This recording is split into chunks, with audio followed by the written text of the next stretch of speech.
अभी देखो एक थ्योरम है, इसका नाम है टेंजेंट सेगमेंट थ्योरम।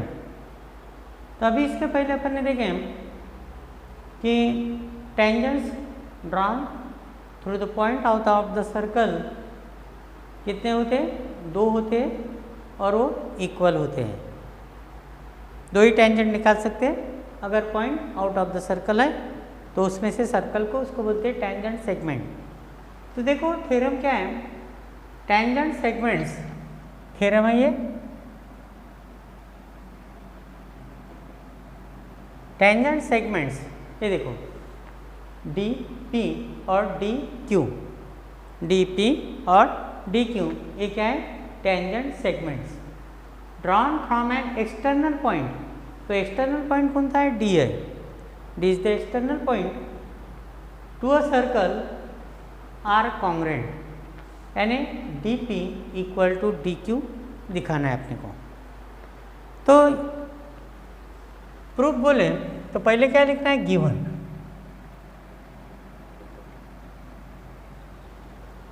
तो गिवन ये देखो, इसके पहले अपन ने जो प्रूफ लिए वहाँ मैंने आपको बताया है कि इफ और देन अगर वो थ्योरम में है तो देन के पहले वाला पार्ट जो आता है वो गिवन में आता है और देन के बाद वाला पार्ट वो काय में आता है, टू प्रूफ में आता है। तो यहाँ देखो कौन सा आएगा, tangent segments drawn from external point to the circle, इतना जो पार्ट है वो गिवन में आएगा।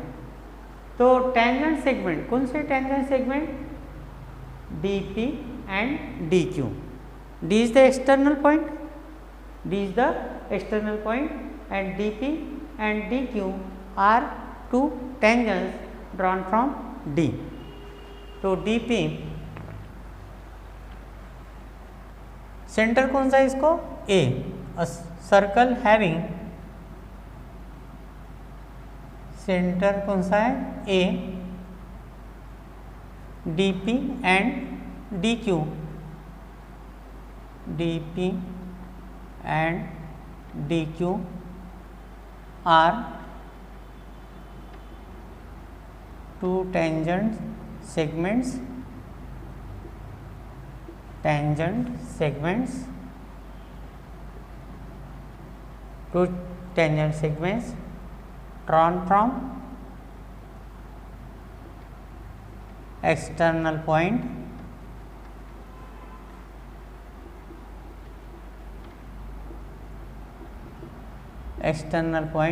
D to the circle at P and Q। ठीक है, रिस्पेक्टिवली।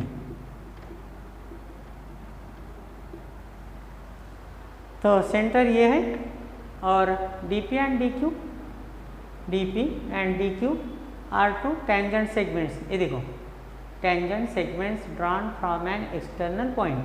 तो डी एक्सटर्नल पॉइंट है और डी पी और डी क्यू ये टेंजेंट सेगमेंट्स है, D P and D Q.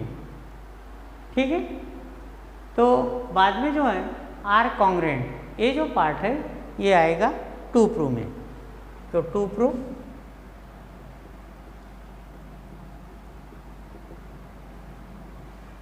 क्या आएगा, D P equal to D Q. ऐसे भी लिख सकते हैं, seg D P congruent seg D Q.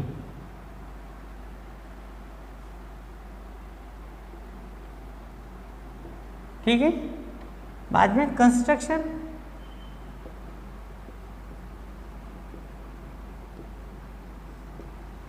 तो कंस्ट्रक्शन में क्या किया अपन ने, ये ए पी और ए क्यू ड्रा किया है, draw radius A P and radius A Q.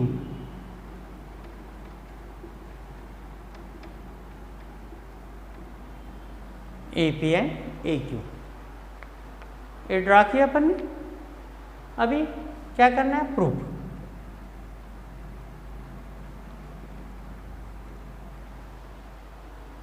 तो ये देखो, इसके पहले मैंने आपको बताया कि radius is perpendicular to tangent, radius is perpendicular to tangent. तो ये जो P है यहाँ भी 90 का एंगल तैयार होगा और AQD ये भी 90 का रहेगा। ठीक है, तो करना क्या है इसमें, ध्यान में रखो, बहुत ईजी है। ये दो ट्रायंगल लेना है, APD और AQD, और दो ट्रायंगल्स आपको कॉन्ग्रुएंट दिखाना है। ठीक है, ध्यान में। तो पहले ये ट्रायंगल के नाम लिखेंगे, कैसे भी बिगिनिंग मत करना, बिगिनिंग जो करना है अच्छे से करना। तो जैसे मैं आपको बता रहा हूँ, पहले ये ट्रायंगल के नाम लिखेंगे, कैसे, in triangle APD and triangle AQD। ठीक है, अभी ये दो ट्रायंगल के नाम लिखने के बाद इसमें क्या क्या इक्वल है वो लिखना है आपको। तो यहाँ देखो, ये angle APD congruent angle AQD, ये दो इक्वल रहेंगे। Angle APD angle APD congruent angle AQD,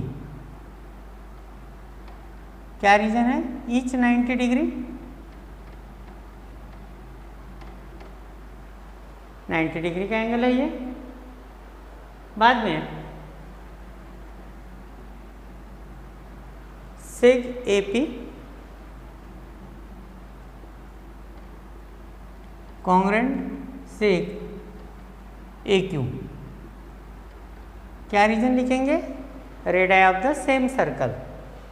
एक ही सर्कल के जो रेडियाई होते हैं जितने भी इनफाइनाइट होते हैं एक सर्कल को, तो सभी इक्वल लेंथ के होते हैं। तो यहाँ रीजन लिखेंगे, radii of the same circle.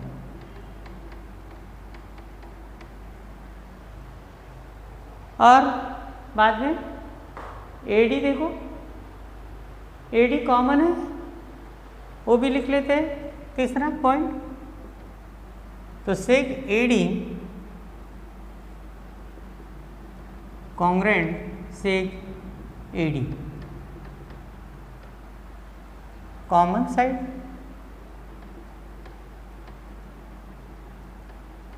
Common segment. ठीक है, तो ये देखो, अभी ये AP इक्वल AQ है, और यहाँ अगर ट्रायंगल देखे अपन ने, ये देखो APD, ये P90 का है तो ये हाइपोटेनस हो जाएगा AD, और AQD तो AD हाइपोटेनस हो जाएगा। इसका मतलब क्या हुआ, ये दो ट्रायंगल का ये one pair of corresponding sides is congruent and hypotenuse are also equal because common, and then the two triangles are congruent. देखो फिर से, in right angle triangle when one pair of corresponding sides and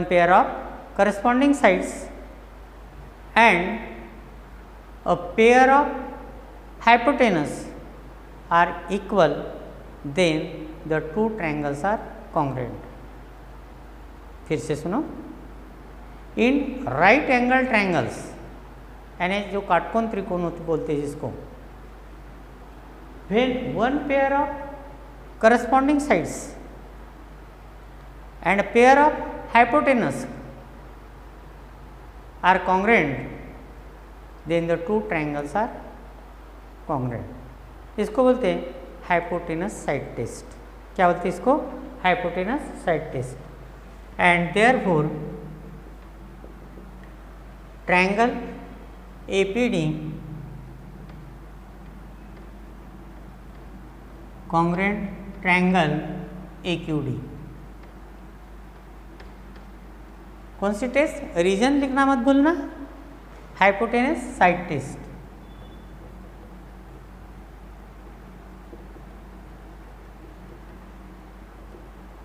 hypotenuse side test. अभी दो triangle अगर congruent है तो उसके जो करस्पॉन्डिंग साइड्स होते हैं वो करस्पॉन्डिंग साइड्स कॉन्ग्रुएंट होते हैं। तो देयरफॉर क्या रहेगा, PD और QD दोनों इक्वल रहेंगे, कॉन्ग्रुएंट रहेंगे। And therefore seg DP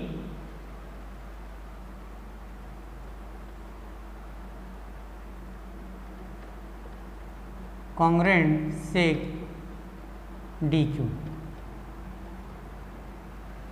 CSCT यानी corresponding sides of congruent triangle.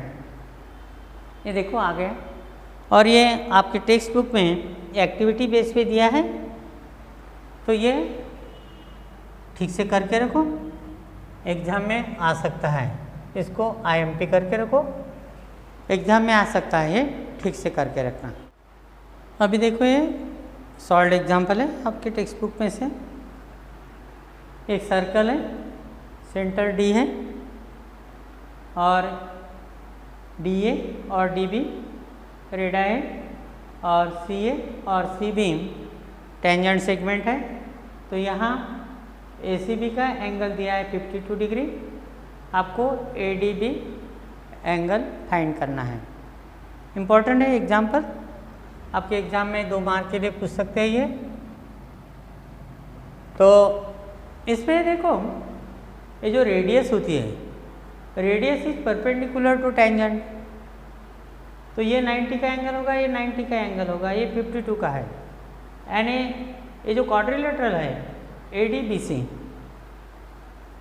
इसके 3 मेजर तो मिल गए, और क्वाड्रिलेटरल के 4 जो एंगल होते हैं उसके सम कितने होते हैं, 360 डिग्री।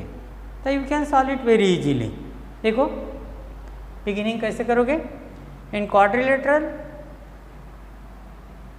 ADBC पहले ए लिख लेते हैं। ये देखो ये एंगल 90 का रहेगा, एंगल DAC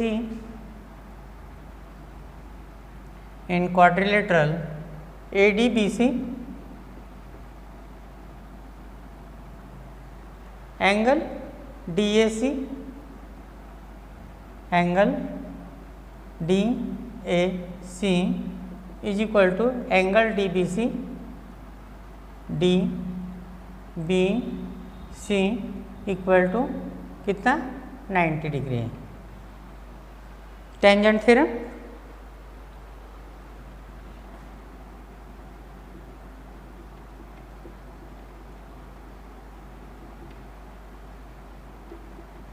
ठीक है।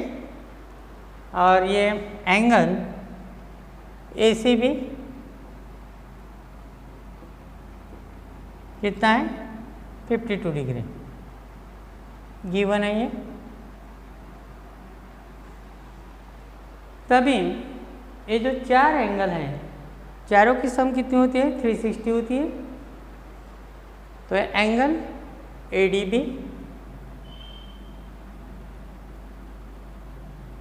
Plus angle B plus angle C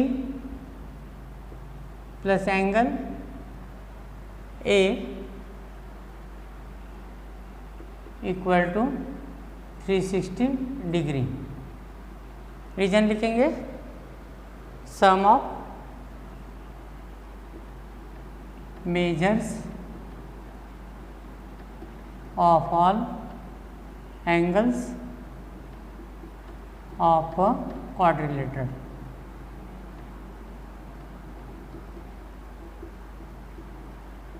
ठीक है, यानी जो क्वाड्रिलेटरल होते उसके जो 4 एंगल की जो सम होती है वो 360 डिग्री होती है।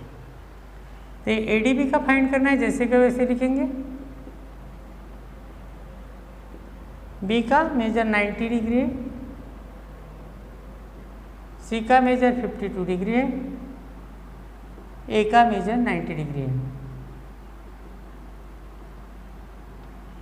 ठीक है, देयरफॉर एंगल ADB प्लस इसके एडिशन करो,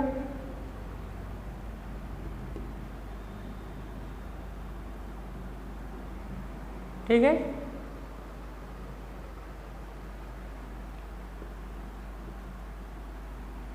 तो इसको ट्रांसफर करो अभी,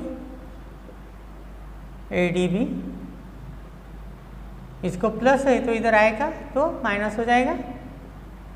पहले 360 लिखना है, 232 एंड देयरफॉर एंगल ADB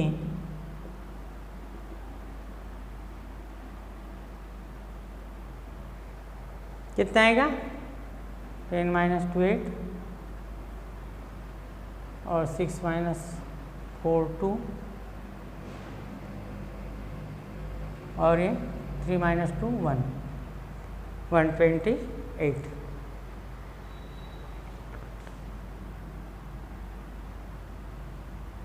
तो ADB का जो मेजर है वो कितना आया, 128 degree. Therefore angle ADB equal to 128 degree. तो ये हो गया उसका मेजर। तो अच्छे से करके रखना, ये आपके एग्ज़ाम में पूछ सकते हैं, ठीक है। तो ये जो प्रॉब्लम है अभी ये वीडियो में दिया गया है, तो ये कंसेप्ट बराबर क्लियर करना और वो थ्योरम अच्छे से करके रखना।